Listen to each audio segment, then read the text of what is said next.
Southern Ontario, Canada, July 7th. January. So, I'm thinking about writing a book. It'll be a fictional book. I want to stress the fictionality of it. It is what will transpire in Canada in 2023. Kind of like George Orwell's 1984.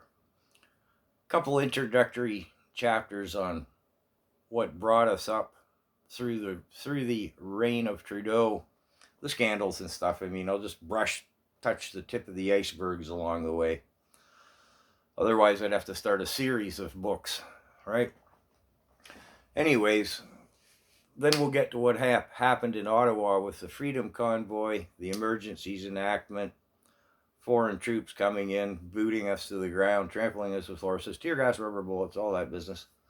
And then we come into the fiction of 2023. We're in this fictional account. Trudeau has signed an agreement with Jagmeet Singh of the NDP, so we don't have a parliamentary democracy. We actually have a dictatorship. So the dictator tyrant Trudeau just makes laws where he disarms the populace. He takes away our free access to the internet, social media, free speech, and he eliminates the independent media. And he says no to the provinces. You don't have your sovereignty anymore. I rule everything, and so on and so forth. So then finally, what brings in my fictional story the account to a head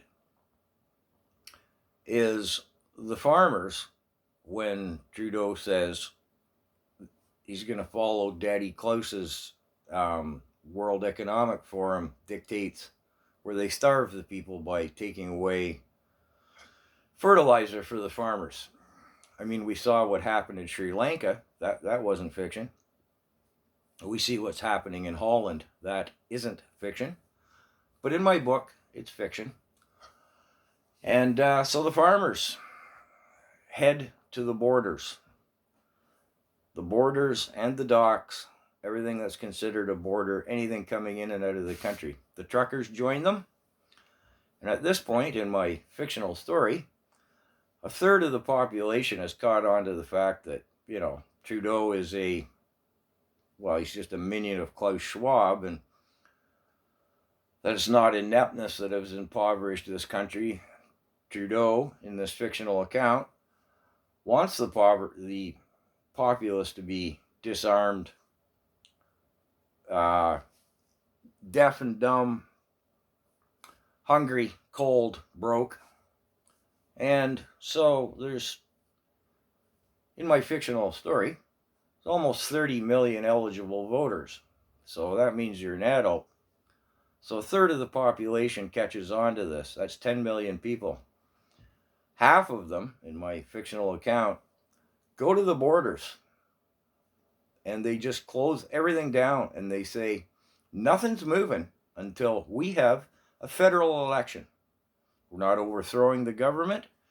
We're asking for what everyone wants, a free election.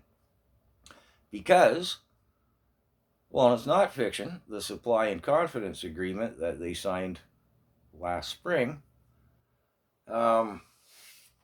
we can't call a vote of non-confidence. So in my fictional story, the borders are shut down and they just say, look, in 2 days, 3 days, we can have an election. No time for any corruption from the federal government, from the regime of Trudeau. We call an election. Simple as that. We don't need campaigning. We know what Trudeau, in my fictional account, is up to. We know what Paul Hébert and the Conservative stance is. Jagmeet Singh and the NDP, well, you can't even hear Jagmeet. He's just got his head in Trudeau's lap having a hot lunch. Who knows? They discount them. Maxime Bernier, well, make of him what you will. So we don't need a campaign They don't need. The borders are shut down, and the heat's going to get put on the federal government, the regime of Trudeau from the states, big time, and other countries. Hey, sort out, get your house in order, buddy. You're messing with trade big time, and everything rides on the wheels of commerce. So let me know. What do you think of the premise of my fictional story? Does it make a good story? What do you think?